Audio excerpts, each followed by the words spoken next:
Hi guys, I'm Tom Antos, and this is my brother. For those of you guys who don't know, Lucas Antos.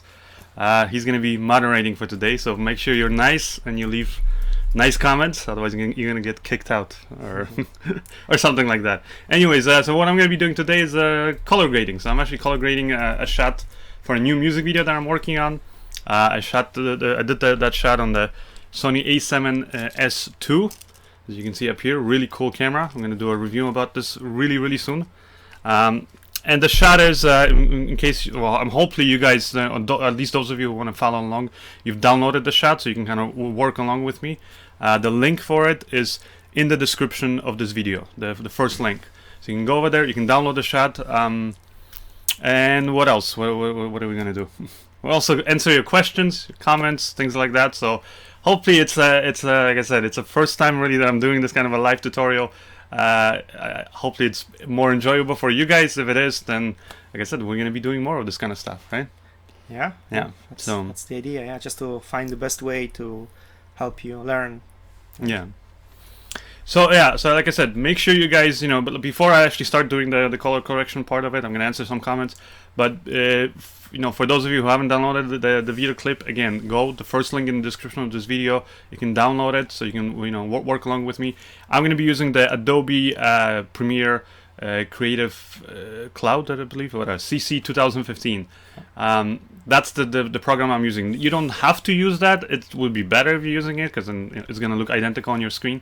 But even if you're using like the older version of Adobe Premiere, you'll be able to follow, or like Final Cut, because I'm gonna try to stick mainly to this very simple three-way color corrector tool, which most editing programs or even like color correction tools like in DaVinci Resolve, you'll be able to find that. So that's what I'll be using, and also I'll be using maybe some LUTs just to kind of show you what you can do with LUTs, like for example like the ones that we're selling on our website, in case you're interested, Cinecolor LUTs.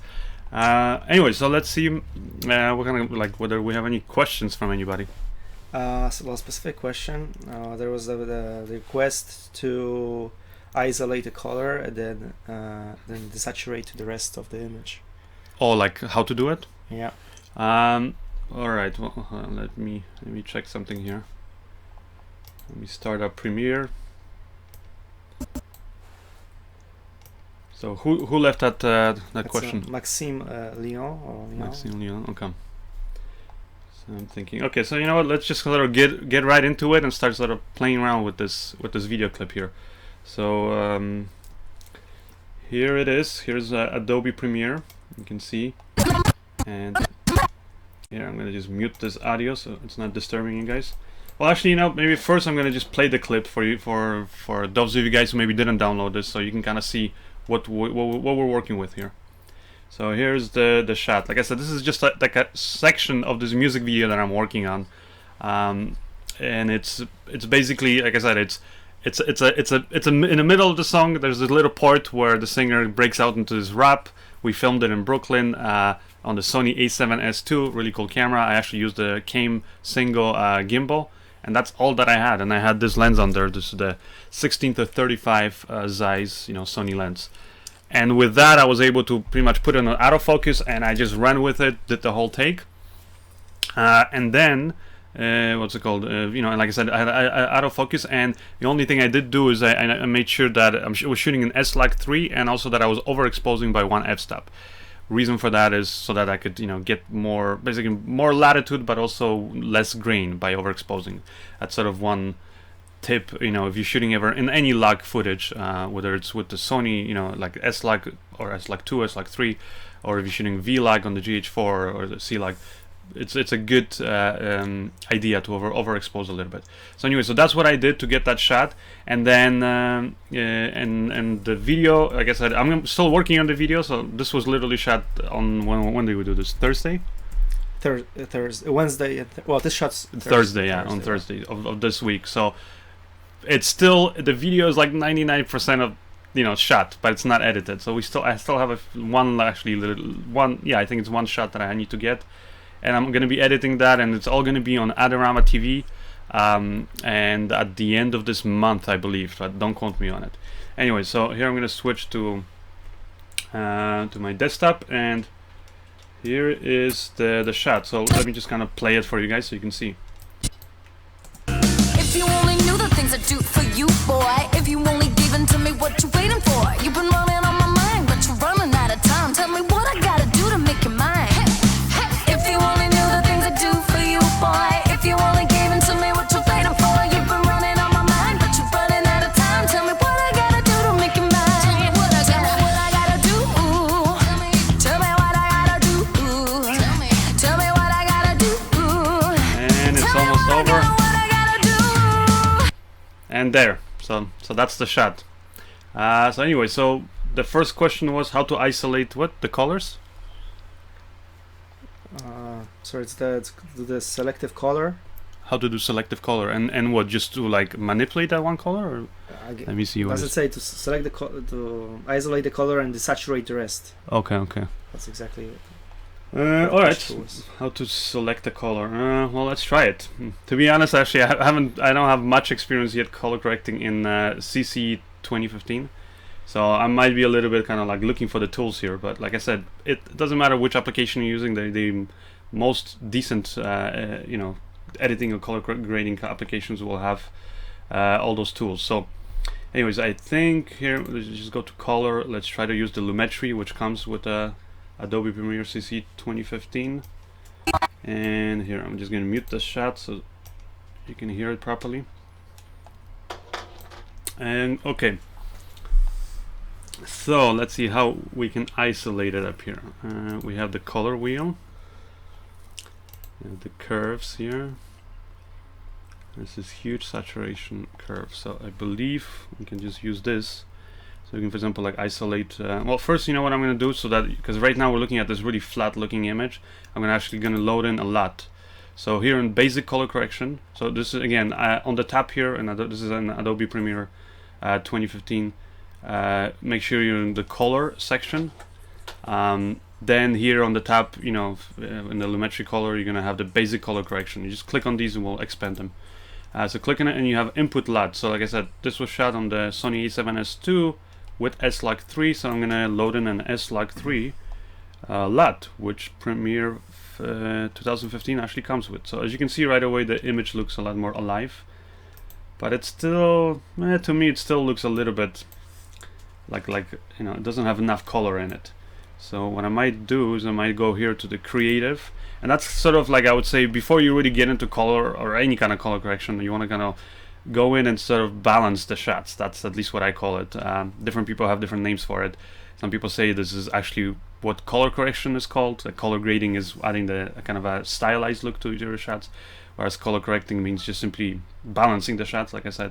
So that's basically what I'm doing up here. So I'm gonna add a little maybe vibrance, see how that looks. I can add saturation too, and here I'm gonna go maybe to the scopes, so you can kind of see what's happening with the image. And as you can see, that most of the information here and the histogram, you can kind of see that it's actually like really low. It's basically the image is still underexposed. So what I'm gonna do, it's actually my phone, but I didn't realize. Yeah. Okay. If you want, yeah. Okay. Sorry guys, we're having some technical problems here with the phone. Okay, so you got I'm gonna basically bring up the exposure here. So as you can see, I'm bringing up the exposure. My histograms are going up. Now I'm showing you these histograms not because I think you should be color correcting according to histograms, but because I just simply think that, like I said, at the end of the day, you should always judge the image by eye. So looking at this. But right now, simply so you're kind of understanding what's happening with the image, I'm showing these to you. But to be honest, when I'm color correcting myself, I almost never look at the histogram. I kind of just already know by looking at the image whether it's over, underexposed, etc. Anyways, and then as you can see, when I bring up the exposure, what's happening anyways is that it brings up basically all of the values up. But now we're losing it all. It almost seems like we're losing, or there's no information in the shadows. And there's still not much there in the highlights, because if I bring up the exposure even more to the highlights, then yeah, everything's in the highlights, but there's nothing then in the midtones and the shadows. And that's because it's a flat looking log image. So you gotta now basically add the contrast back in. So basically stretch the like basically by adding the contrast, you can see that this information gets stretched all across all the values from 0 to 100. So pull this, you can see all that information goes up. So I right now put up the contrast all the way to 100, and I think for this shot, I think, or at least this moment in the shot, I think this looks pretty cool. And now I'm gonna go to the here. Let's go to the color wheels. Oh no, the curves. And let's see if we can isolate the color. So, like I said, this is sort of me doing a very rough job, very quick job, just kind of balancing the shot, so you can at least look at something decent here. So let's see. I'm gonna try to isolate, let's say, like the red here. I'm gonna take this, just click on that thing. Here you have sort of like all these primary colors that show up. And then here we should be able to just take the, let me see what this does. So this basically, by pulling it out, basically away from the center, you're increasing the saturation. By moving left and right, you can change the hue of that. And right now we basically have these points, meaning you're not changing the whole curve, you're just changing the curve, or the colors basically in that section of the curve, which happen to be the red colors. So if you pay attention here on this sign, on that letter there on the wall, which has that color, you can see I can increase the saturation, makes it very red. I can decrease it, make it, basically just look gray, black and white. Or I can also move it left and right and actually give it a different hue. So you can see it's kind of going more towards kind of brownish, yellowish colors, and here more towards red. Now, let's say if, our user, I forgot your name. Maxime. Maxime was saying, he wants me to basically isolate. So, like, that classic look where I think it was in the Spielberg movie, Schindler's List, yeah. In that movie, they had, like, whole movie was black and white, but then they had the just certain things that were basically red. That's where the color was stayed. So what you can do now is, since you have it sort of isolated and you have this very simple 3-point curve here, we can take this and we can basically drag it down, meaning we're killing all the colors except in this section here where the reds are. So I'm dragging this down to the middle. So remember, the closer it is to the center, the less saturated. Further out it is, the more saturated it is. And as you can see now, pretty much the only colors that are, actually have any color are the reds. Now some of the pink and the kind of brownish get in there too. That's because, they're very similar to the red. So I can kill that too by, moving it up here, like closer, kind of making the selection a lot more narrower. So if you're paying attention here, for example, to this brown area like this here, you can see if I extend it, now it's starting to affect that, and that actually has the, the saturation is brought back in that area. But if I go like this, then I'm really just being very selective, and it's just that red color here. And the same kind of thing here. So yeah, there. So we can view this shot and look. It looks pretty cool, right? It has that black and white look, and it has the what do you call it? It has the, just the reds are basically actually have some life and some color in them. So that's definitely a cool look. Okay, let's see. Any other questions here? Okay. There is one where, right, here's the question. Okay. And we're struggling to get the look for the music video, and I'm not sure what that is, Rapstar. But basically, he needs the red and yellows, and can we help him? So it's sort of the same thing as we just did, Okay. Just yellows, but I don't know. Is this a term? Is this a term? Rapstar. Is this a type of a music video style? Rapstar. I never heard that term, so I don't know. So but is this a title of a specific music video? I'm struggling to get the look from the red and yellow shots. Maybe you can help me. Greetings from Italy. Hello, Italy. Red and yellow. Let's see. Let me see. Actually, look up that video then here on YouTube quickly and see if I can, basically find what you're actually talking about. So what is it called? The video? I guess RAP. Rapstar. Rapstar. Okay, I'm gonna look it up. /A. So let's hope it's a good video or something we can. Let's see. Rapstar official. Oh, okay, there it is. Well, there's a few though. There's a few of them. So Match TV. So maybe if we can be more specific in the comments exactly which video you're referring to, or do you have like any? Let me see if that's the video here. I'm gonna turn off the audio. Oh, I think okay. So I see. So he's trying to do the same effect. Is that? Yeah. Okay. So here, just for everybody else, I'm gonna show you guys. So you can post the link, I think, right? And Well, here I'm just gonna play it on the so you guys can see it on the screen. So here's the video. I think that's the one he's talking about. So yeah, it's pretty much what, like, looking at this video, I'll tell you one thing that is done with it is, I mean, you know, part of it is the way you shoot it. Like especially here, you see he's got some daylight coming in there. I'm guessing it's daylight because they're big windows. But then he has a red light actually, you know, on the you know, on the performer. So to get that kind of a look, obviously you can't do that with any video. You know, you have to be able to, what do you call it? Like to actually, you know, have footage that is going to work with that. So something that's shot in that similar way. So you definitely would want to shoot it, like I said, with a red light or bounce, some kind of a, you know, have a red bounce or something. So you already have those tints. Or have basically scenes, you know, or things in your scene that have red. So here, if you look at it, you know, you have the, what is it, like the kind of some roof tiles or whatever, what do you call that thing, whatever, the plastic, you know, that covers the roof, and that in itself has the red sort of color. And then, you know, like I said, and then he's got the windows, that, what I'm guessing that was probably just white, regular white light. But what you can do is then when you're color correcting, you can kind of, like what I just did, you can isolate it and isolate but two colors. So isolate just the yellows, and then or whites in this case, which would be the daylight, and then the reds, and then desaturate everything else or tint it to that color. So I'll try to do something like that right now. So I'm gonna go here to Premiere. So let's see if we can here just reset this thing.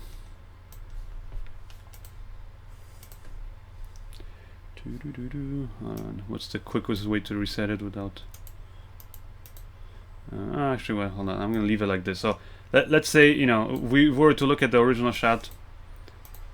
This is how it looks, right? After our initial balancing.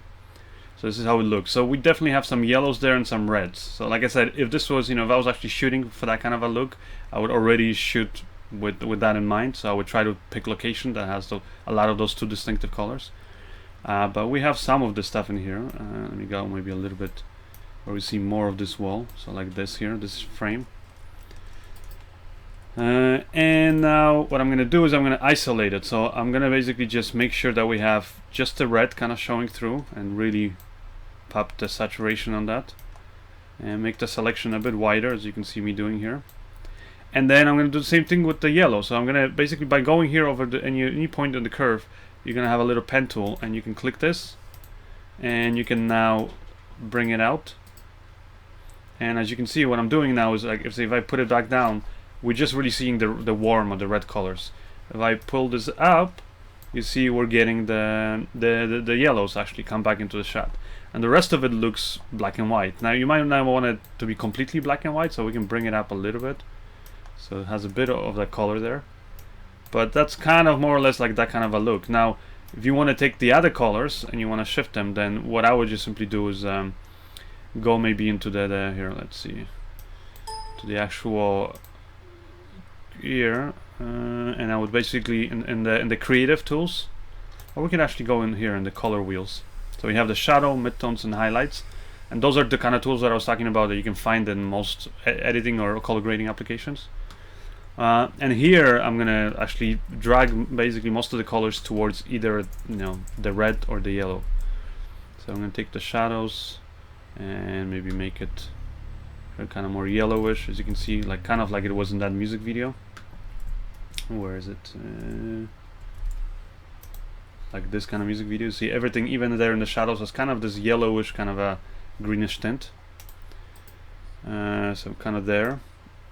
And then I'm gonna take maybe the midtones. Let's see. I can go through the yellows too, or I can go more in the reds. But I think I'm gonna go through the yellows too. I'm gonna keep it more thing. And then just the highlights, I'm gonna put them towards the reds. Like that. It's a quick look. And then here I'm gonna add back the overall contrast too. And yeah, that's kind of what you're getting now. I mean, you know, like I said, I would still go probably take the blues. Definitely you don't want any blues in there, so just take this point and just crush them. So we're not really seeing any blues. The reds maybe, the reds are good, I think. And then these points here, we can drag them more towards the reds. something like that. So kind of what I'm trying to do is kind of kill most of the colors unless they're yellow or red, or kind of close to red, like warm colors. So this is kind of what we're seeing right now. And here again, just to compare it, here's the music video. Now obviously the big difference is this shot especially is it's very dark, right? And like I said, it was already shot with that big strong, you know, red rim light, which I don't have in my music video, so I can't achieve the exact same look. But that's the kind of, you know, that's the gist of if you're trying to color correct it, that's what, you know, how you would do it. But that actually, you know, brings me to a sort of a, I guess, a big thing that I get asked a lot is, you know, sometimes people send me like, you know, sample footage and things like that, and then they're asking me, you know, how can I get that, you know, with this, in this shot, how can I get the look, you know, in so and so music video? And the problem is that, you know, if you have a shot that looks drastically different, like the one that I'm color correcting right now is shot outside in daylight, it's very bright, it's a very high key shot, versus the shot in that music video is very low key, dark, then, you know, it's going to be hard to achieve that same look, because even if, like I said, if you color correct it the same, at the end of the day, it's not going to look the same. So that's for sure something to keep in mind. So you know, you want to make sure that you're, you know, that's something that me and my brother always, you know, we do is like we always prepare for the videos by, you know, coming up with the look and then making sure that we have the locations, costumes, things like that, right? That are going to add to that look that we're going after. Because if you don't have, you know, if you don't think of that ahead of times, and then you just try to, you know, the worst thing you can do is like just shoot a video without thinking at all, you know, of what you're going to do with it in post, or what kind of a look you're going to do. And then afterwards you try to rescue that shot by adding some magic color correction, thinking it's going to fix it all. And it's, you know, if the shot looks bad, it's going to look bad, you know. Or it might look a little bit better when you do good color correction, but... Or you won't just need to plan for what you're doing, right? I mean, looks bad. I mean, looks might look great, but that's not what you wanted, you know. Or that, yeah. Could be a nice shot, but nice shot for a different kind of look too. So, anyways, any other questions? Yeah, a couple questions. So this one is any coloring for the sky. So maybe you can. Any coloring for the sky? Oh, like isolating the sky? I guess make the sky look good, and that's the shot. Do you want to try that? Yeah, I guess. Question is from Hitchum. All right, let's see here. Let me just reset the shot. All right. Okay, so isolating the sky. So this shot actually is, because it's one long take. Here, let's just kind of play it and go see. As you can see, when it goes, to this view, we're seeing the sky, and because the camera was, you know, in aperture priority, meaning I set the aperture, but otherwise I let the camera adjust the shutter so that, you know, it would overrun, basically bring up or down the exposure. Then obviously when we're looking into the sky, we're getting a totally different basically exposure than when we're just looking at the wall, for example, up here. You know, here it looks a lot brighter, right? Like, or, you know, the singer's face. So here. Okay, so this is how it's looking. So I'm gonna kind of work with this angle right now. So again, first thing I'm gonna start very quickly, just loading the LUT. It's just S-Log3, and then I'm gonna do the, you know, the contrast, bring it all the way up, exposure to bring it up, and I'm kind of trying to expose right now so the singer's face looks good, and then also on the creative here, I'm just gonna bring up the vibrance, let's see, the saturation too a little bit. Okay, so we got the shot. Let me maybe just duplicate it so later on I don't have to redo this each time. Okay, so right now, obviously, as you can see, when we're looking, I said, away from the sky, it looks like this, and that's because like I said, the exposure was changing. So then maybe I'll go in, for example, I'll work with this angle. Might be a little bit better since we're not looking directly into the sun. So I'll bring down the exposure, just that's the only thing really. Hold on. There. Okay, so now we're getting a decent exposure on the singer and then the sky. And let's see, try to isolate the sky. There's a few different ways you can do it. I mean, you can do simple masking. That's one thing you can do. And I know in DaVinci Resolve, you know, you can have tools for doing that. But here, for example, I'll go into, again, the color wheel. Oh no, in the curves, sorry. And again, I'm just going to select the things. So one of the primary colors here is this kind of a turquoise, kind of a sky color. Click that, it will automatically create the curves for me, the points. And what I can do now with it is, like, as you can see, I can desaturate it, I can saturate it. Let me make sure I'm selecting the wider area here. And there, yeah.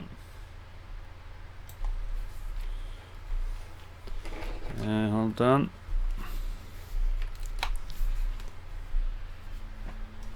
Alright.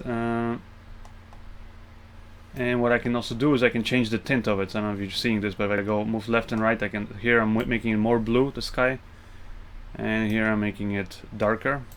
That's one thing.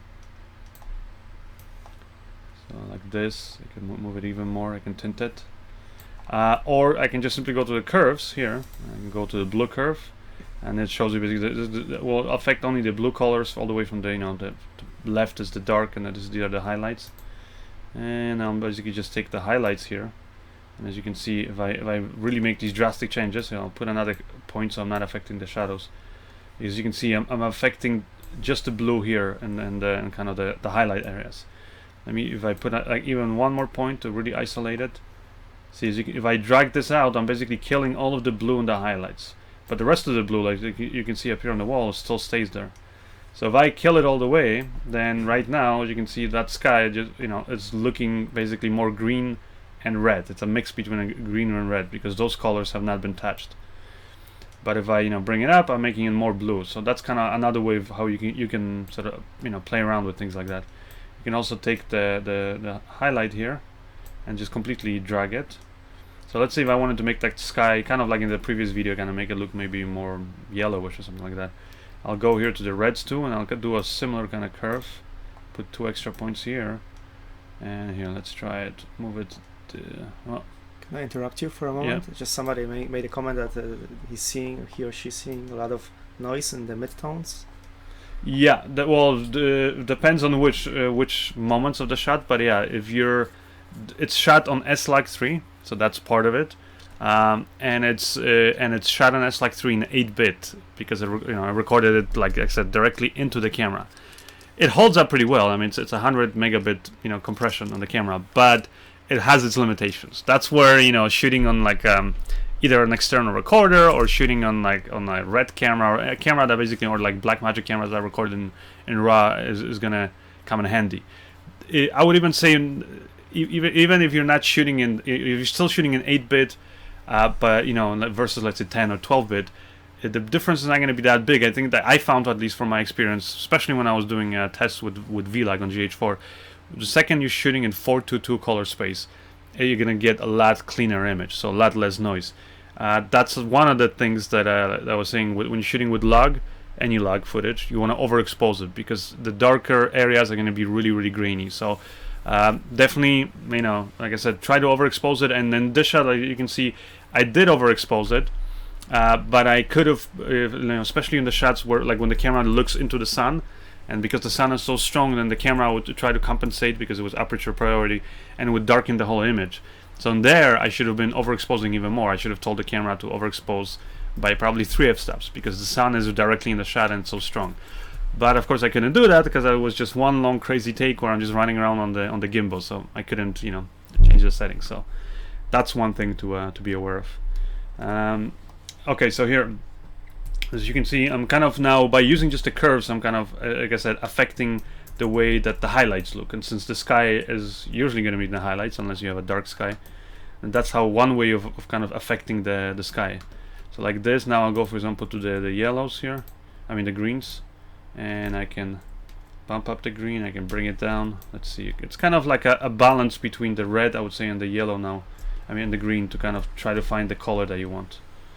But this, well, sometimes with the curves you gotta be super careful because you do one little change, and if anything you gotta add extra points here to kind of counter it. But that, as you can see right now, we're definitely, like, here, I'll turn it off. As you can see, this is without the secondary sort of color correction, so this is just our balanced shot. And look at this, if I everything I did here with the curves, as you can see, mainly just affects the sky. It does not affect the rest of this. So I'll turn it on and off, and as you can see, that's sort of one way, I guess you could say, of isolating the shots. Now there is another way of isolating the shots, but you won't be able to really do it with just standard color curves. So that's where you actually selecting the sky. So here, let me make a copy of this again here, and let's look at this shot one more time. Go to basic exposure here, bring it down, and what I'm going to do now is I'm going to go to the effects here. Actually, you know what, I can stay in the color grading so you guys can see it full screen here. I'll just go here to color correction. I'll go look for my favorite plugin, which is Colorista from Magic Bullet. So that's actually what I use on most of my films and things like that, my music videos. Again, you'll see it has the standard sort of wheels color correction, the highlights, shadow, midtones, or lift, gamma, and gain, as it might be called in other applications. So you have that, so you can do sort of the same things as I was doing here. It does not really have an easy way to load in LUTs, so that's one cool thing that Lumetri has. But what you can do up here, and here you also have the hue saturation, the wheels, so you can they're kind of broken into two. But again, like I was telling you guys, these things are just different tools, but they all do the same thing. So just they look slightly differently and stuff like that. But yeah, you can use Colorista in most applications. I think I know Final Cut. There's a version for Final Cut. Isn't it though expensive? I forgot how much it is actually right now. Here, let's go here to the key, and so what you can do here is you can basically select a key of your shot. So we'll go here still to the exposure, maybe bring down the exposure, and then we're gonna go to the key, and we're gonna select basically the sky. And here with this sky selected, I can now go and I can sort of adjust how much of the key is being affected. So here I'm going to extend the area, make it a little bit wider, a little bit more of the sky. Now as you can see, because we're shooting in 8-bit 422, you can see a bit of, well, it's not really visible in the shot, but you can see here in the bending when I select that color, it's it doesn't really select all of it. So anyways, I'll select the marquee tool here, make sure that I select more of those colors like that. Take the plus tool now, and I can just keep on adding until I've pretty much isolated the sky. So as you can see up here, that's a pretty good key. I can soften it, things like that. I don't know if it's necessary, but I'll put a bit of softening. And now that's the cool thing about Colorista. By having that done, we have a key that's being applied, and now we can take just the sky, for example, and we can just drastically turn it into pretty much any color. So I can make it green by adding, going here in the greens, as you can see up here. So I can make the sky green. I can make it red. Here, put all the points to red, or it's looking more orange there right now, but yeah, something like that. So as you can see, it's and then as I move the shot, it's gonna follow. So as you can see, that sky stays red. Not a very natural look, but it's possible if you want to do that. So depending on whatever it is that you're trying to do with your sky, I think if you're trying to isolate it and do things like that, I would say this is kind of more advanced color correction. I would advise not using just a standard 3D color corrector, but using either a plugin if you're working in Premiere. So like plugin like Colorista, or if you, for example, another program that's good for that is DaVinci Resolve.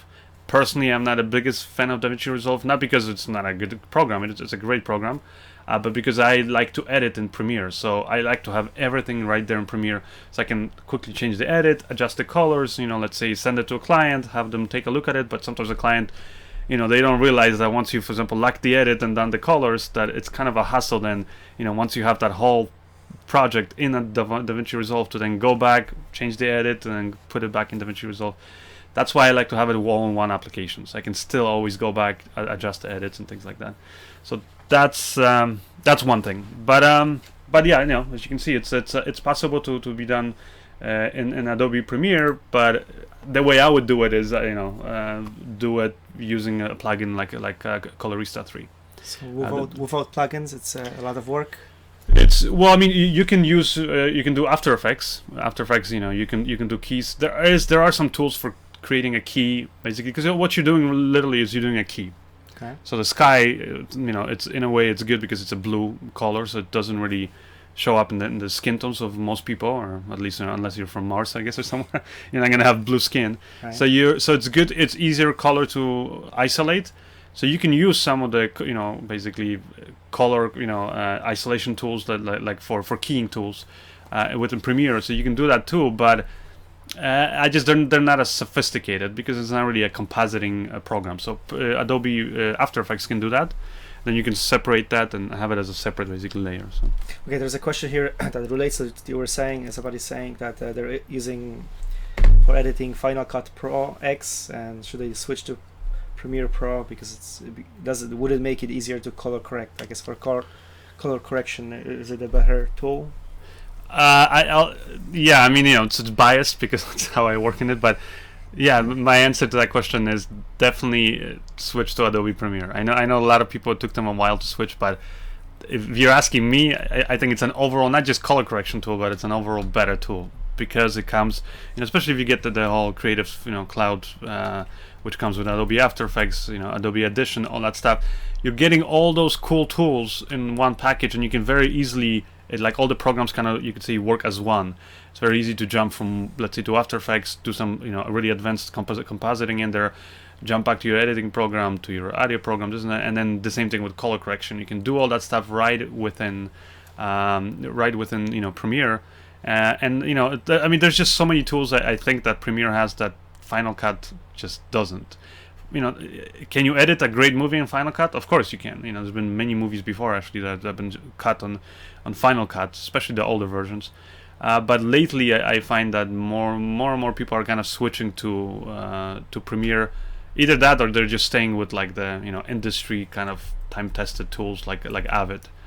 Which again I'm not the biggest fan of, just because Avid has great other advantages, but I think for an average editor, whether you're doing wedding videos, music videos, films, I think Premiere has all the tools really that you need. So yeah, that would be my answer, my very long answer. All right. Another question about Colorista. Can you discuss sharpening versus adding pop and Colorista? Okay, well, pop. Well, let's switch up here, and I'll show you guys. Sorry. Switch to Premiere here. Okay, so we'll take a look at the shot again. Make a copy. Oh, actually, no. Here, this one. I'll just reset my Colorista.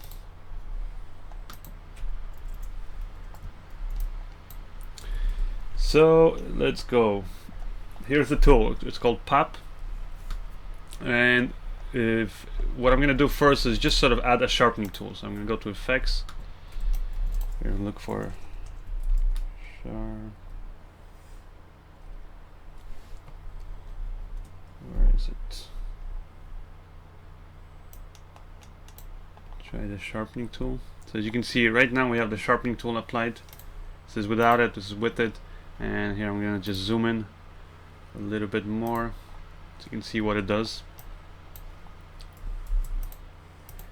And I mean, sharpening tool actually does a few things, but one of the major things that it does is it kind of sharpens all of the change basically in value from basically pixels. Like, so if you have a red pixel, or like here, like a white pixel next to a black pixel, it's gonna increase that difference between those pixels even more.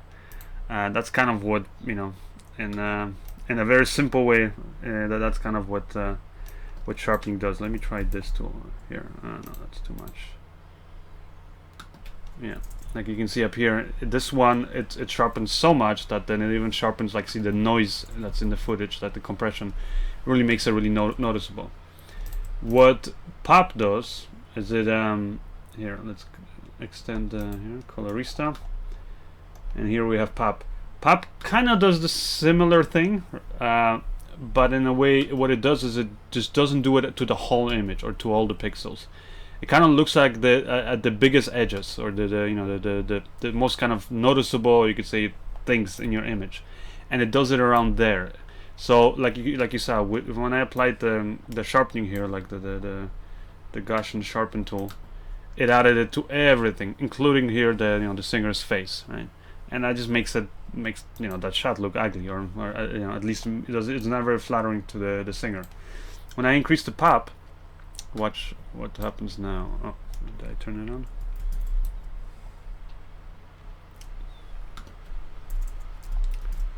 And yeah, this is it. So it is very subtle, but here I'm going to do it even more. See? Okay. So as you'll notice, it's still, like, for example, look at those stairs. Because it's such a distinctive thing, it has, you know, the black against that blue wall.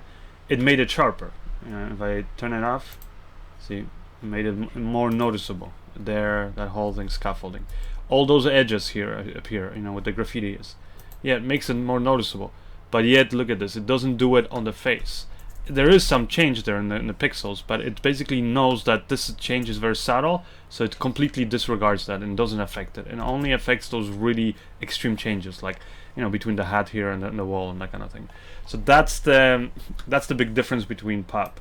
Also, you know, pop is you know, very easily you can put in a reverse, meaning you can actually take those edges and actually soften those edges, but just in those edges. So it kind of softens it without making the whole image look like it's you know, out of focus. Because the opposite of sharpening would be basically blurring, and if you did that, it would just make a shot look kind of like it's you know, out of focus. So that's yeah, that's kind of the difference between pop and that. Okay. What's next? Okay. Question here from Pavel Wojcik Film Studio. Would you recommend the free version Colorista, the 3-way only? Yeah, I mean it's great. I've actually used it before I got it. You know, like I said, it allows you to do the things that I kind of showed doing up here, but obviously not everything. The difference is, actually, let me see, because I think I might have it installed, and this way I can just directly show you what the difference is between that version and the paid version. It basically just has less of the tools in it. Here, let's see, Colorista, video effects, magic bullet.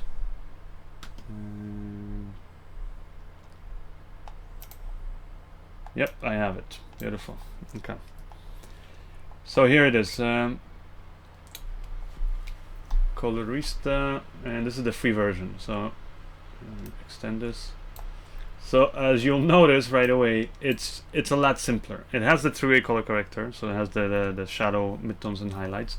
And I love this in Colorista. It also has the masking tools, which is basically just using the masking tools that come with Adobe Premiere. So you could, like I said, you know, by hand even cut out the sky if you wanted to do things like that. It has the, you know, so here the basic saturation, and then, you know, that's pretty much it. It does not have, like you see in the paid version, which is this one.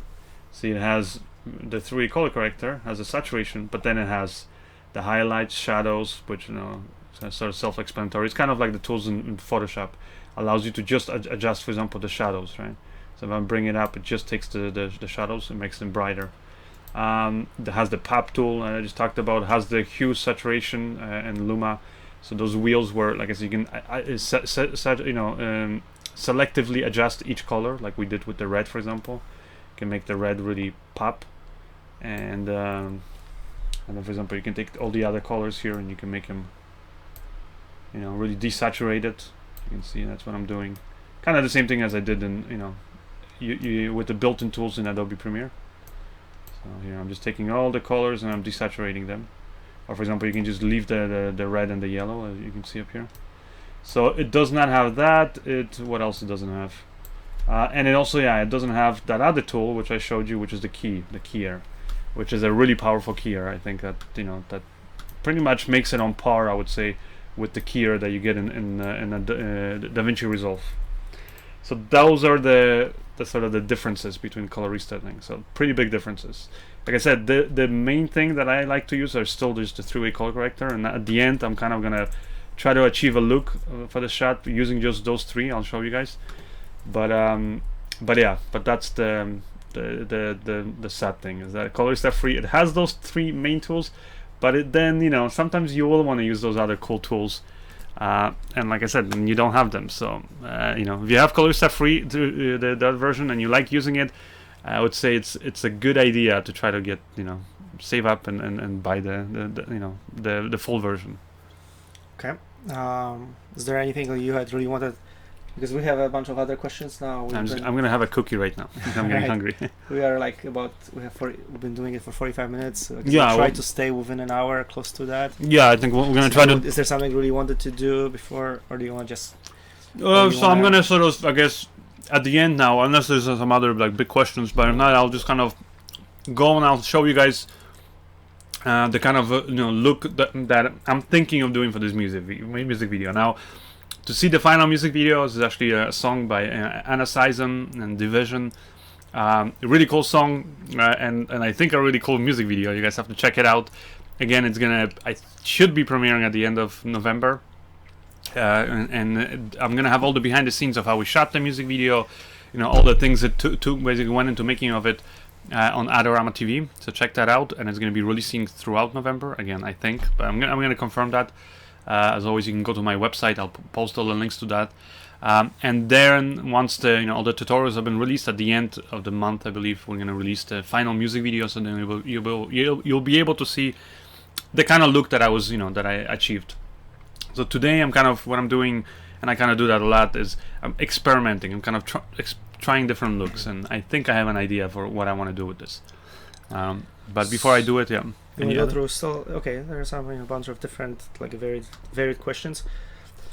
I think it's a question from Rayesh. Is there auto color grading Premiere? I think that, there isn't, right? Not auto color grading, as in is this gonna, like, you still have to obviously know what kind of look you want, and you gotta choose it. But one way you could look at it is by using LUTs. You can kind of auto color correct the shots. You'll never get you still need to put in the final touches, right? But some of the LUTs can get you pretty close to. Yeah, the LUTs. Now another way you can do it is there's certain ways that you can, for not color grading but color correction or for balancing the shots. You can basically use certain tools that will speed up that process. So maybe I'm going to show that really quickly, and then I'll show you guys sort of what I'm thinking for the final look of the shot. Any other question? TH Pluto asking what video card are you using to work with the 4K? I'm literally just using my laptop right now, which is it's an MSI laptop, and it's, what does it say? It's the graphics card is an NVIDIA GeForce GTX 675. So it's actually a pretty old graphics card. I mean, it's decent, but it's not. There's some way better graphics cards right now, and this 4K footage, it's okay, it works with it, but definitely when I was working, for example, with like Kinemax or red footage that was shot in 6K, it's very slow. I mean, I can still edit with that, but it's slow, and yeah, so I would advise definitely getting a better graphics card, but stay within the NVIDIA kind of graphics cards. I find them, they're more reliable, especially when working in Adobe Premiere. Okay, maybe if you can answer this one quickly. Serkan Kartal is asking, what do you recommend for Nuke 9 program? He's using Maya software. Maya, okay, Maya. I'm not sure I understand that. So here's the question. I'm using. I'm not sure. I mean, Nuke 9 is, as far as I know, it's a completely other program. So I don't know. Yeah. So if you can clarify your question, that would be great. We'll yeah, if you can. Anything else? Well, there's some like very open-ended that they might take you a while to give an answer for. So maybe we'll keep them to. Hit me. Try it. Yeah. Quickly. Let's see if I can answer. There's one that comes up all the time, and how to color a recorded video to give it a film look. So you shot it, and now you want to give it a film look. Okay. Well, that's kind of what I'm going to do right now. So I guess that will answer it. But I think that in general, it simply means taking the colors that all of us see, we're just looking at the world, and shifting them a little bit and making them either muted, sometimes you're making it desaturated. I mean, pretty much anything that's black and white is going to look filmic, right? Because it's what you're basically doing is you're trying to take what we all see with our eyes and making it look stylized. So by adding a different look. So sometimes some people say like, oh, I want just this natural look, like I want the shots to look natural, but yet I want them to look filmic. Well, then that's when it gets sometimes even harder, because it's those subtle differences. You don't want to overdo it, because then it's not going to look natural. But at the same time, if you just leave it looking natural, then it just looks like video. So filmic, I think, just simply means making it look stylized. So you can go to the extreme, making like black and white or something like that, or you can go very subtle. So that's kind of what I'm going to do right now. So so here in Adobe Premiere, let me just take this, for example, this shot, and let's see what we can do with it. Let's see, look at the whole shot. Okay, I'm gonna adjust exposure here, and okay, so this is here kind of how I'm working, at least now in Adobe Premiere 2015. I kind of start with the basic color correction, like I told you guys, kind of balancing the shot. So if let's say the white balance wasn't good, I would adjust the temperature here, make it warmer, cooler, that kind of thing, which I might still do. Actually, like right now, just by here adjusting the temperature to the warmer colors, I'm kind of liking it more. It just makes it adds that, like you see here, this is neutral, and this is actually, it makes it less natural. It actually makes it already, I think, a bit more filmic, because what I'm doing is adding a bit more warmth to the shot, which it wasn't normally there. So that's one thing I'm gonna do. Next thing, let's see here, we can go to creative. Now with the creative, one cool thing you can do with using Lumetri color here in Adobe Premiere 2015 is you can sort of preview these looks. So they already have some LUTs or lookup tables. You can see, you can kind of browse through it. You can see which one you like, and if you like it, you can just double click on it or apply it to your shot. Another cool thing is you can adjust intensity of that LUT. You can make it stronger or less noticeable. So you can, zero obviously has zero effect, but you can kind of add somewhere in between. For example, what I might even try is trying one of my custom LUTs. So go here.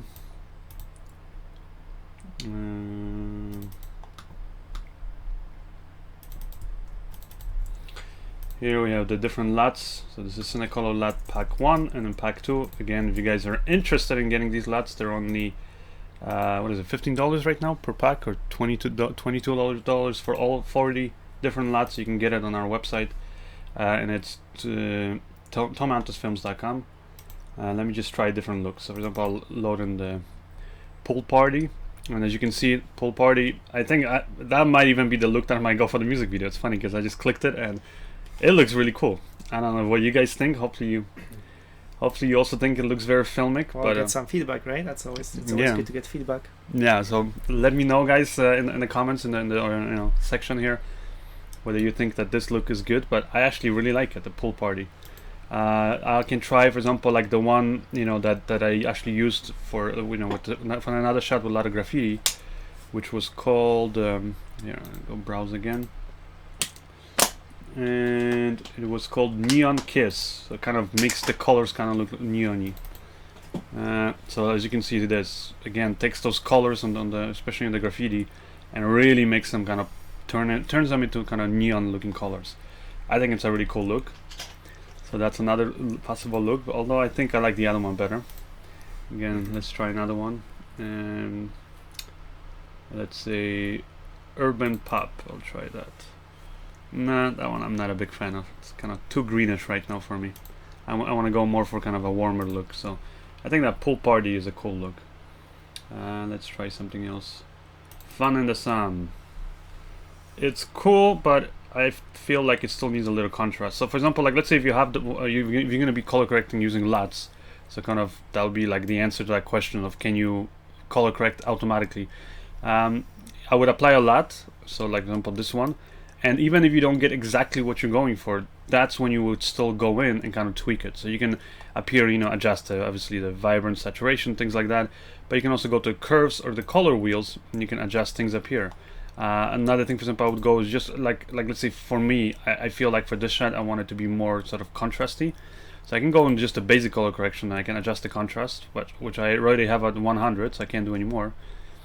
or I can go into curves and do it basically, because it's kind of doing it in order. So it's doing after the LUT is applied. I can go just the overall here Luma thing, which is the first here selection.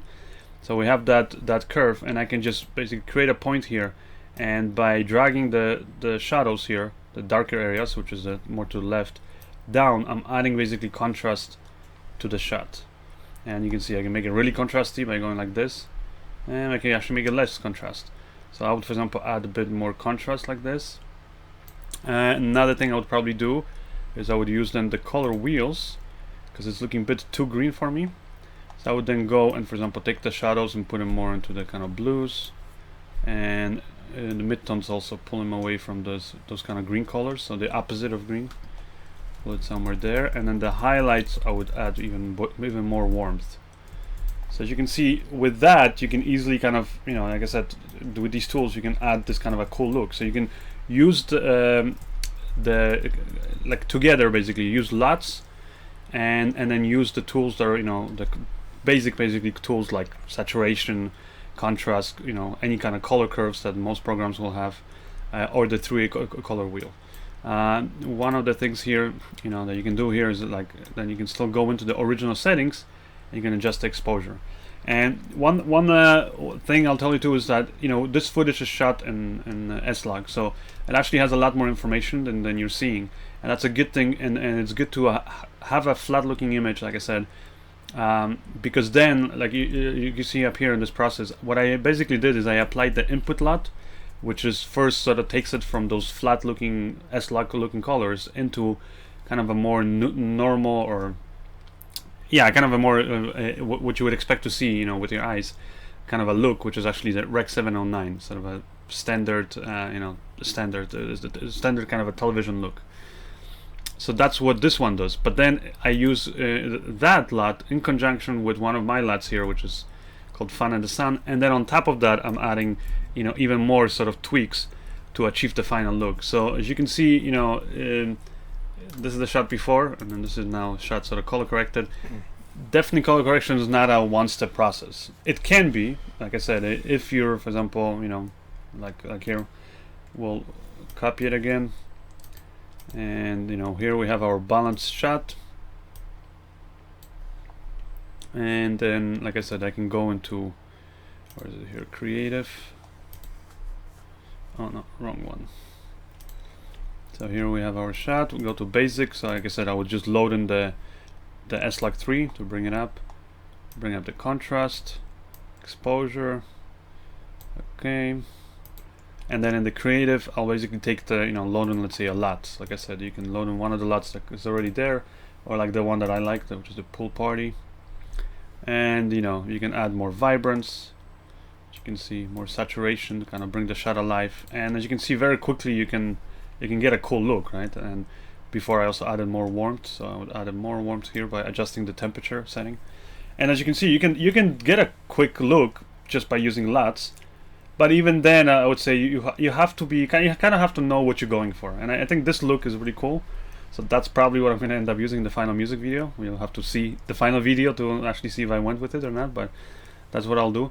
But if I didn't want to do that, if I completely just wanted to achieve that look from scratch, using like these simple kind of tools, then what I would still do is I would still load in a LUT. So I'm still going to load in a basic LUT that converts it from log footage to Rec 709. So it's a LUT that comes with Premiere, right? This is one that comes with Premiere, or you can get that online too, right? And then I'm going to adjust the exposure here, and I'm going to do the highlights here. Actually, no, I'm going to leave the highlights. Just going to adjust this, and then I'm going to go into creative. Again, I'm going to add more vibrance. I want this to be really kind of a colorful shot.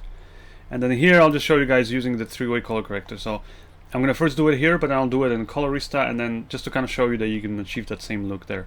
So let's say for this I wanted to get the kind of break it up, like I said, make it look more filmic by making it look, basically giving it a stylized look, something that you would not see with your eyes. So what I'm going to do is I'm going to drag the shadows to something different than what you would see normally. So I'm going to kind of add maybe a little bit, can kind of play around, maybe a little bit like this kind of a turquoise color. And I'm also going to darken the shadows here. So I'm going to drag the thing here, intensity. And then here I'm going to, in the midtones, maybe go almost like in the opposite direction, kind of in the warmer kind of tones. And then definitely here in the highlights. So like, you know, you see like here the wider areas, but like even so it affects her skin tone. I'm going to add really kind of a lot of warmth. Might even pop the highlights a little bit more, so by increasing them. And darken the shadows even more. Maybe now I can sort of like a push and pull kind of technique. Once you adjust the highlights, then you might want to go in and adjust the midtones and the shadows, and you know, vice versa for all the other values. So because one of these things is in a way going to affect slightly the rest of the image. So you can see I'm going to pull the shadows even more towards blues now, and now I can counter that with highlights even more by adding even more warmth. So maybe go more towards the reds. So like that kind of a look. And here I'm going to turn it off, show you guys before the color wheel, and then this is with the color wheel. So we're getting a similar kind of look like we got with that pool party LUT, but it just takes more work, and it's, you know, more kind of fine-tuning. So if you have LUTs that work for your shot, great, use them. If not, create that look, you know, on your own. And now I'm going to just quickly do the same thing using a Colorista 3. So you can see that here I'm going to take that shot, apply Colorista 3. And here I'm gonna, again, we went kind of in these turquoise colors in the shadows, so we'll do that. Midtones kind of went to the opposite, warmer, kind of reddish almost colors. I think too much, maybe I'll bring it down.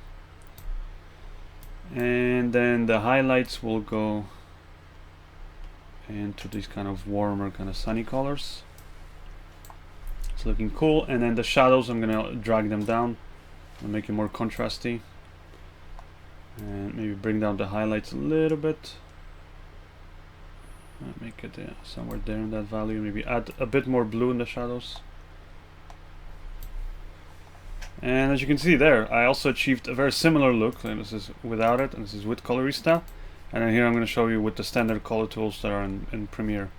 Now obviously the brightness, you know, you can kind of go in and tweak it if you wanted to get the exact same look. But it has that same feel. And that's why I'm saying that you can do this color correction in pretty much any program that has standard three-way color curves, because, you know, most programs now will accept LUTs. So if you're shooting in LUT for, you know, footage, like I said, you'll have to use that LUT that I used, you know, which was SLUG3, to convert it from a flat-looking image to a standard-looking image. Or if you're shooting with, like, you know, Canon, you know, 5D Mark III or 7D, like the basically cameras that already shoot in a sort of a neutral look, then you don't need to do that first step, and then you just go right in and just use the 3D color corrector to get that kind of a look. So that's kind of what you're going after. All right, let's try to get us as many questions in. Yeah. What time are we in? We're about an hour. Okay. Okay. Sani Bachir is asking, can you make it feel like it was shot at night? You could take a shot that's shot during the day, but it would have to be underexposed. I'm actually going to do another tutorial. It's a good question, and it's basically your traditional day for night look. But to do that day for night look with footage that wasn't shot properly already, like I said, you already got to be thinking that that's the kind of look you want. It would be really hard to do. Like I said, you could do it, but you know what? It's just not going to look very convincing, not very good. And there's a film that I shot a few months ago in Ecuador, where the whole film pretty much is shot day for night. So I'm going to be doing a live color correction tutorial, hopefully, if this one goes well and you guys like it, for that one, so you guys can join me, and then I'll kind of explain what are the steps, how you want to shoot that, and why, and then I'll show you with footage that wasn't shot the proper way, why the day for night look just doesn't work. Okay. Okay, so maybe it's also another for the future. TH Pluto questions. Do you want to go over how to create a 3D LUT? Oh, creating 3D LUTs. There's tools out there actually. There's programs. I forgot. I think it's called. I think LUT Buddy is one of them. I think it's free. From what's the company? From the same company. It was Red Giant, I think. Now, don't quote me on it because they might have changed the version. But I know with that one you could do it. It has some limitations how to do it, but you can do it in Photoshop, for example. You can take in like a still frame of your video, export that, put it in Photoshop, and then you can do different things in Photoshop to your image, and then you can actually use tools in Photoshop to create a LUT, out of that. So there are ways of doing it, but you will need obviously some software, and then it's like a whole other process. So I'm not gonna get into it right now, but it's not the hardest thing. I mean, really, LUT, all it is, a LUT is it's a sequence of numbers, and it basically just tells the computer or the program, take a pixel of that specific color and brightness value and change it to this specific color and brightness value. So it takes images that have millions of different colors, pixels, and then it changes each of the pixels to a corresponding other color. That's really all it is. So yeah, it can be done, and it's not a rocket science, but it's a whole other tutorial. So it's something maybe in the future I could maybe do a tutorial, for that. Okay. Then let's thank TH Pluto for answering a lot of the questions in the chat, because he actually handled a lot of the questions. So thank you for the help. Thank you. Yeah, and actually, even if you guys are watching this video later on when it's not live anymore, and let's say I'm still gonna try to answer questions. I do go and check my comment sections on YouTube, and I try to answer questions as much as I can. But if I can't, it's good that there are other users out there that try to help. So they'll definitely join in the conversation and help your fellow filmmakers, because it's there's way too many questions that I get on whether it's email, YouTube, all that stuff, that for me to actually physically be able to answer all of them. So also, you started doing a monthly video where you answer questions left on our website, right? So if people leave on our website questions, then you actually do try to answer them in a video, monthly video. Okay. Joshua Smith is asking, do you recommend the Vision Color Impulse LUTs? Have you Vision used Color. Have you used these LUTs? I believe I've used them. Like they came out a while ago. There's some cool looks in there, yeah, definitely. But like I said, like LUTs, LUTs they're cool. They can be cool, like you saw in an example. Like sometimes you just apply it and it works, and it creates a cool look. But then sometimes you put it in there and it just doesn't work with your specific shot, and that doesn't mean that the LUT doesn't work, because I know I've heard people complaining about whether it's Vision LUTs, or there's some other cool LUT packages I've tried from Newman Films, that I remember that like it's funny when you're hearing people complain that they'll I guess buy the product and then they just don't know how to use it, and then they're basically blaming the product, saying oh, this doesn't work, it's broken or whatever. It's like I said, you got to keep in mind that LUTs apply a certain look already to your footage, and that look it works better with certain types of footage, and then other LUTs might work better with other type of footage. So you gotta already have the kind of a footage that was shot, thinking already, like in your head, you already gotta plan it out that's the kind of look that you want, and so you already gotta film for that ready. Whether it's like I said, the kind of set that you have, the kind of costumes and colors that you have, the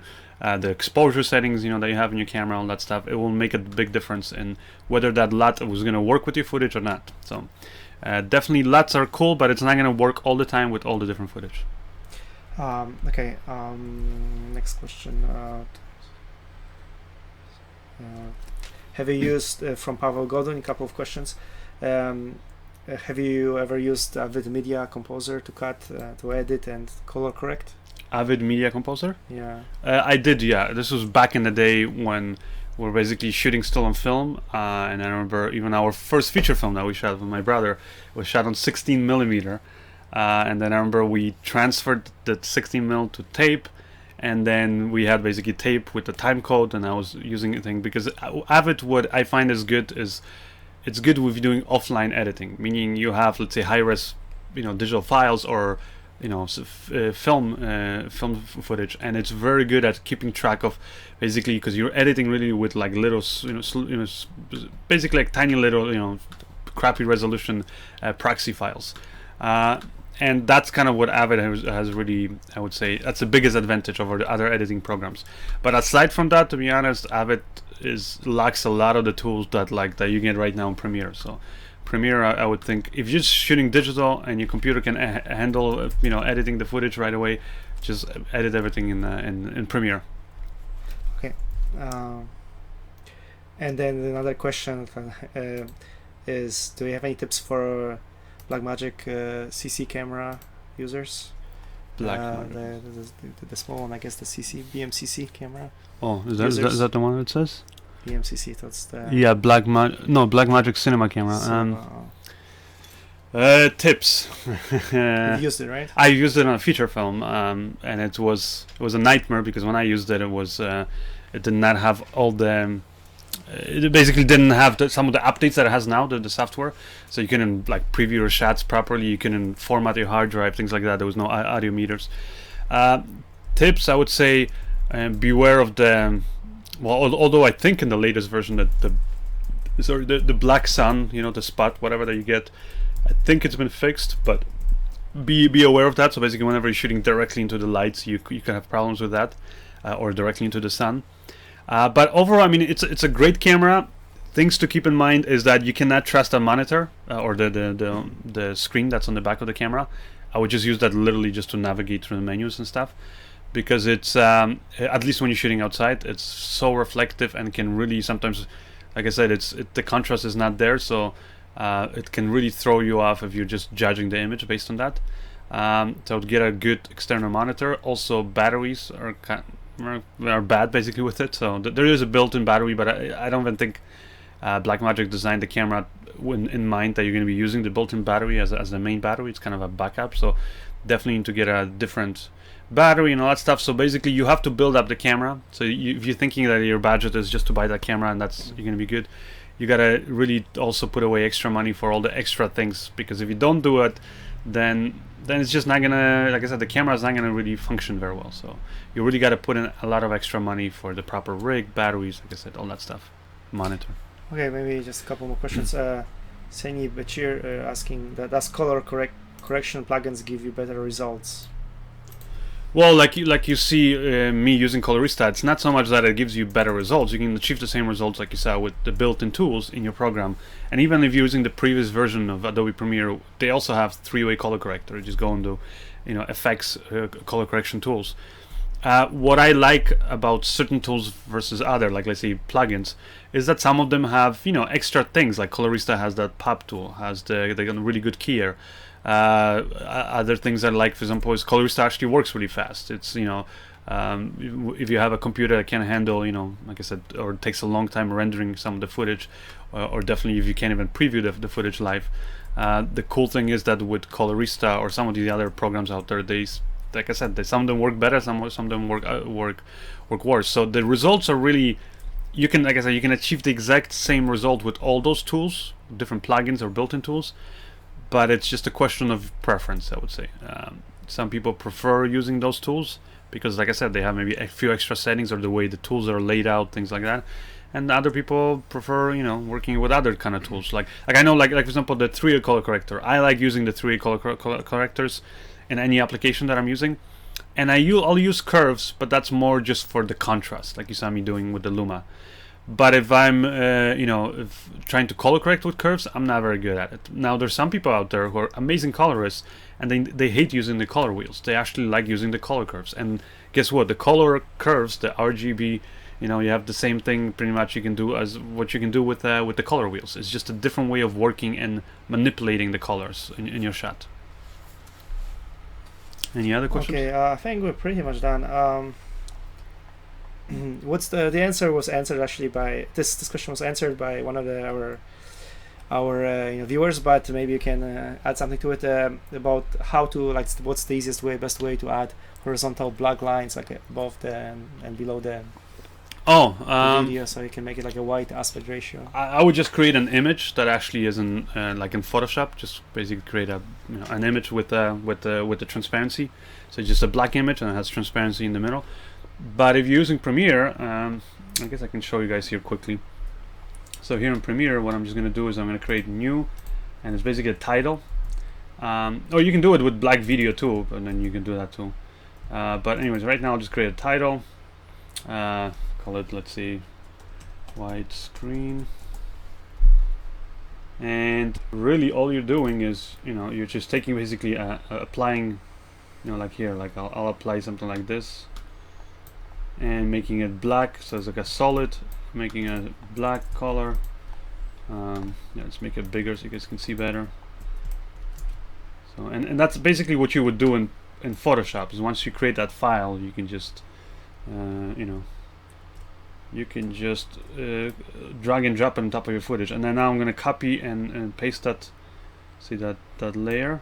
And as you can see, I have these bars, and now really all it is just, like I said, just a black screen with which is transparent in the middle. So here, if I go to my is it editing? So here I can see my widescreen bars. I can now drag and drop it on top of the footage. As you can see, here it is, and then here, when I go to different part of the video, you can see the bars are no longer visible. And here they are. So that's how it is, and I believe, yeah, I might have to correct it here. I made it, it's a little transparent on the bottom. So because it's a title here directly in Premiere, I can just easily change it. I can make it more narrow, or less narrow kind of look. But if you guys actually want, because I've been getting asked so many times about these bars, I'm gonna create I'm gonna create these basically widescreen bars for you guys in different resolutions, 4K and 1080p, because I think those are the most common resolutions. And I'll put them up on my website. It's gonna be, you go to tomantosfilms.com/downloads, and you'll be able to go there. Should be up there this week, maybe. I'll try to get it done for you guys. If not, remind me on my Facebook page or on Twitter. And I'll put them up there so that you guys can just load in. And these are gonna be simple images that you just, and any editing program, you can just drag and drop it on top of your footage, and you'll have the standard, whether it's 2.35, anamorphic, or 1.8 anamorphic kind of widescreen. So the standard sort of widescreen looks that are out there. So if you guys want, it'll be like a free, cool little download, I think. Because I actually have things like that I created for myself. So I'm just gonna let you guys download it. Okay, just maybe one last question, which got a lot of created a lot of discussion on in our chat, and the question is by Prince of Persia, it says, what camera do you recommend for a beginner? Whatever camera you can afford, because the worst thing you can do is buy a camera that you think is like, oh wow, that's the camera that I need, but it's out of your budget. And then you get it, and then you get stressed out because you're not getting the results you want at the beginning, all that stuff. So literally, I know it might sound shallow, but that is the best advice. And also the reason is because right now most cameras, that like all the way from the cheapest, like my favorite is, that from the cheap cameras is the Sony NEX5R. I did a tutorial about it. I showed the results. If you guys want, there's a few videos I did about it. So again, go to my website. You can go and right-click on the right side. I believe it says search. Yeah. Click in there and just type in Sony NEX, or we even have a page, I think, on our website that has the advice, right? Gives people the advice where you can see all that stuff, like advice about investing in camera gear, and you'll see there I'm showing what you can achieve with a simple camera like that. And that camera right now, Sony NEX, right now you can buy it literally for like $150 to $200 used on eBay. The same thing with like Canon T2i, T3i. Basically, any of these cameras that have slightly larger sensor, and they can shoot HD videos. Is it the best HD video? No, it's not the best. Does it have some more and things like that issues? Yeah, it has. But I'll tell you, like the NEX. I guess the reason why I like that one is the NEX5R is because it's very cheap, affordable. It shoots pretty damn good 1080p video, nice colors, and it also has even slow motion 60p, something that the Canon cameras don't have, or the lower end Canon cameras. So that's the reason why I would recommend that one. But literally anything you can afford. If you can afford more money, like around $1,500 I think right now, $1,200 maybe used, you can buy the Panasonic GH4. Right, it is a micro 4/3 camera though, so you have to keep in mind that it's on the longer lenses. It's gonna be better because you can zoom in more. But if you want to get that wider, like look kind of, focal length, you're gonna have to invest in another like focal reducing adapter like the Metabones, and that one's not cheap. It's like pretty much another $500. And then the next camera, if you just if you have money just burning a hole in your wallet and you don't know what to do with it, get this camera. I'm gonna do a review, like I said, but it's a camera like this one. It's a loaner from BH4, but from Adorama. So it's really cool. I love using it, and I don't want to get rid of it, to be honest. So I'm thinking of actually investing my money into this camera, even though I probably shouldn't because I have already enough cameras. But if I can justify the cost, I'll probably end up buying this. I might have to convince my brother first as a business expense. But yeah, a really cool camera. Like it has a lot of the just like I would say this is very close. You know, obviously it's not there, but very close to like those top of the line cinema cameras. The quality that it gives you, some of the tools that it has, comes with S3. I mean, it just it has a lot of things. Shoots 4K internally. Great camera, and it's $3,000 right now, so it's definitely not cheap, but. Yeah, but it's a great camera. So if you, like I said, if you can afford that, maybe go for that one already. But again, don't think that because you buy this camera versus all I can afford is let's say like the $150 used Sony NEX 5R, that the difference in the quality is going to be amazing if you don't know what you're doing. Like if you have the experience, you know how to composite your shots, how to get nice production value because through the sets, locations, costumes, things like that. How to do the proper lighting, how you adjust the settings properly. When you know how to do that, you can achieve a look that's very similar with this camera or the cheap camera. Yeah, it's just like also you don't want to spend too much money on the camera and not have money for lenses because you do want to get if you want to like quickly. Yeah, definitely you want to invest in lenses, but even aside from that, like I'm saying, like even if you can, get around, maybe not even getting a camera, just renting it for production. I would say the biggest thing you should invest your money in is the actual production. So like, if maybe you can get cool locations for free, but if you can't, rent those locations or cool costumes, cool props, things like that, right? And lighting tools, definitely, you want to get some nice lights. That's going to make a bigger difference than, like I said, spending, all your money on one nice camera. I think versus, let's say, maybe like I say, saving the money there, buying a cheaper camera, but then putting that money towards your production. Now also like, I guess we could talk about this for a long time, but I mean the really good way and economic way of learning is like doing photography, right? That's how we started because basically you can learn a lot about composition, about lighting, and since photography usually the production is much smaller scale, so you can learn a lot of different styles, experiment so much more. Versus like doing a video production. So I mean, this is how you started, right? And that's how whenever we get asked, if we are just a real beginner, you haven't been doing photography, then you should probably do photography, right? Just it's you can learn so much, and it gives you what you would do would you look at photos of that you liked, and you would try to recreate that look. That was kind of your approach, right? And I mean, it's a very doesn't cost you a lot to learn this way, right? And then you progress, right? Yeah, definitely photography, and that's what I'm saying. Photography you can do with any of these, any of these cheap cameras could do great photos, right? But the big difference is really in the video functions that they have. So, yeah, if you can take good photos, then afterwards you can jump on any camera. If you get hired and you have the budget to get the Red Dragon or Arri Alexa cameras like that. I mean, at the end of the day, they all have the same controls for shutter, aperture, your ISO. So, like, once you know how to use those tools, it's very easy to jump from one camera to another. All right, so that will be all, I think. I think so, yeah. We'll wrap it up. So let us know what you like, what you didn't like. And if you guys want to see, I guess, more videos like this, hopefully it was interactive enough. I'm going to try to maybe do some, it's good I have my brother here, but I'm going to also try to maybe do some videos where maybe I'm like directly actually typing back or reading the comments too, maybe so I can be even more maybe hands-on. But yeah, I don't know. Hopefully, let us know what you guys think. Whether you want to see more videos like that. If so, if we can improve it in some way, things like that, or just ideas for future live videos that we can do. Right? Yeah, I mean, ultimately we'd love to be able to do actually like a lighting tutorial where we actually we have an actor, actress, and we light the scene and take suggestions from you guys also.